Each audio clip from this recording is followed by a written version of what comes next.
Hello friends, welcome back to my channel. आज हम आप लोग को बताने वाले हैं क्रिया के बारे में। क्रिया हमारी होती क्या है, क्रिया को इंग्लिश में बोला क्या जाता है, क्रिया को इंग्लिश में क्या कहते हैं, वर्ब कहते हैं। तो हमारी क्रिया कहते किसे हैं? देखिए, किसी कार्य के करने या होने का बोध कराने वाला शब्द क्या कहलाता है? क्रिया कहलाता है हमारा। और क्रिया का निर्माण कैसे होता है? क्रिया का निर्माण जो हमारा होता है, संस्कृत के जो मूल धातु के प्रत्यय में ना जोड़ने से किसका निर्माण होता है? क्रिया का निर्माण होता है। और क्रिया के हमारे भेद कितने पाए जाते हैं उसके बारे में हम आपको बताएंगे। क्रिया के भेद हमारे कितने होते हैं? 3 होते हैं। और वो 3 कौन कौन से होते हैं उसके बारे में बताएंगे। उससे पहले हम लोग जान लेते हैं कि क्रिया कहते किसे हैं। तो चलिए इसको लिखते हैं।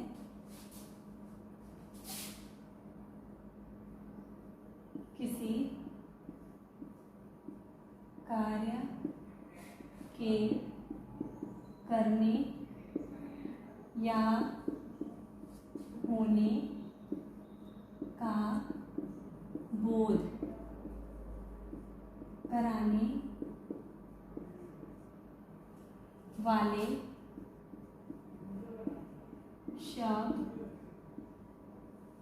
क्रिया कहलाते हैं।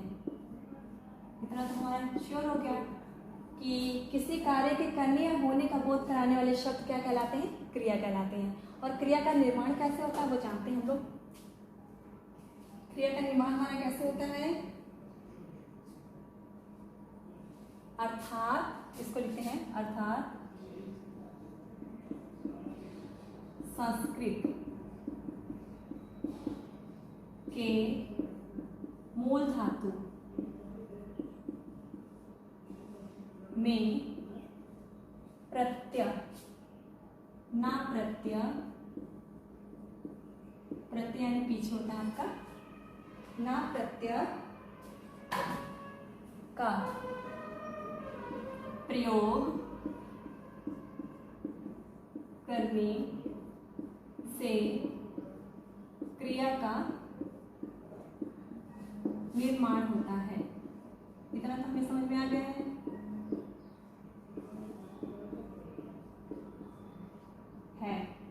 जैसे चलिए जैसे देख लेते हैं इसका एग्जाम्पल। जैसे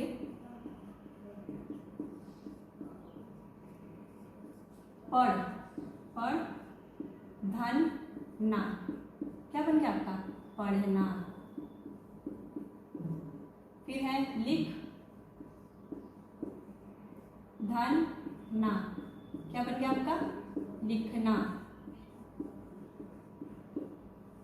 ये इसके एग्जाम्पल हो गए। तो देख लीजिए, क्रिया कहते किसे हैं? किसी कार्य के करने या होने का बोध कराने वाला शब्द, कराने वाले जो शब्द होते हैं वो क्या कहलाते हैं? क्रिया कहलाते हैं। अर्थात संस्कृत के, यानी हमारी जो क्रिया होती है उसका निर्माण कैसे होता है वो बता रहे हैं।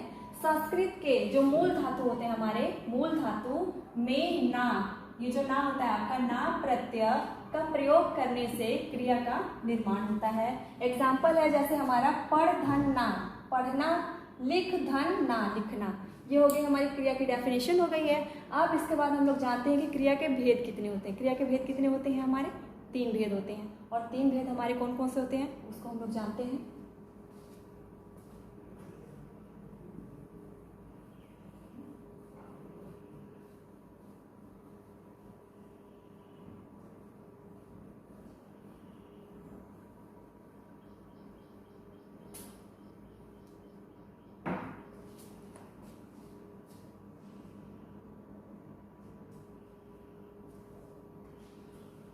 क्रिया के प्रकार जानते हैं।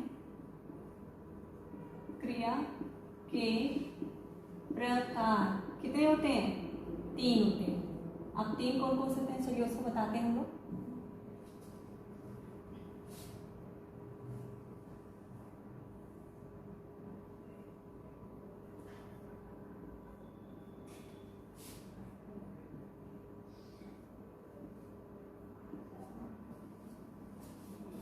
पहला हमारा होता है कर्म के आधार पर।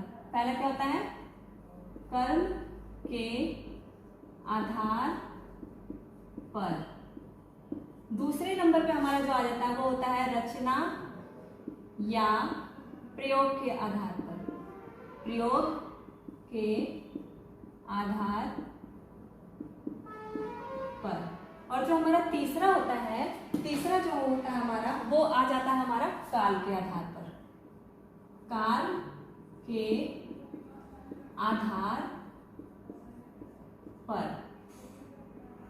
ये इतना हमारा कंफर्म हो गया, इतना हमारा क्लियर हो गया। देखिए क्रिया के 3 प्रकार होते हैं, कर्म के आधार पे होता है, रचना के प्रयोग के आधार पे होता है, और तीसरा जो होता है वो हमारा काल के आधार पर होता है, रचना या प्रयोग के आधार पे होता है। इसको रचना या प्रयोग कहते हैं, ठीक है, दूसरे वाले को। अब हम लोग जो कर्म के आधार पे होता है वो कितने प्रकार के होते हैं उसके बारे में जानते हैं। कर्म के आधार पे जो हमारे होते हैं क्रिया, वो 2 प्रकार की होती है। कौन कौन सी होती है? एक हमारी अकर्मक क्रिया होती है और दूसरी क्या होती है? सकर्मक क्रिया होती है। तो चलिए पहले हम लोग जान लेते हैं कर्म के आधार पे। फर्स्ट नंबर पे हमारा है कर्म के आधार पर। कर्म के आधार पे कितने प्रकार की होती है? ये होती है 2 प्रकार की, ठीक, 2 प्रकार की होती है। फर्स्ट नंबर पे जो हमारा आएगा वो होगा, फर्स्ट नंबर पे हमारी जो है वो है अकर्मक क्रिया। कौन सी क्रिया है? अकर्मक क्रिया। सेकेंड नंबर पे हमारी जो है वो क्या है? सकर्मक क्रिया।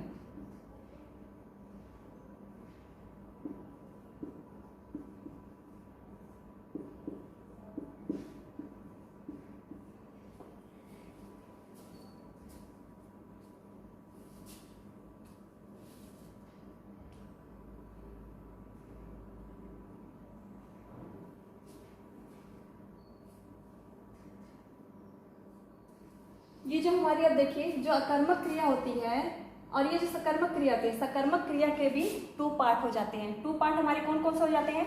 ये सकर्मक क्रिया में भी 2 पार्ट हो जाते हैं। 2 पार्ट कौन से होते हैं? एक हो जाता है आपका एकर्मक क्रिया और दूसरा क्या हो जाता है? द्विकर्मक क्रिया। अब देखिए जो सकर्मक है इसके भी हमारे 2 पार्ट बन जाते हैं। एक हो जाता है हमारा एकर्मक, एकर्मक क्रिया, और सेकंड जो हमारा इसका हो जाता है वो होता है द्विकर्मक, द्विकर्मक।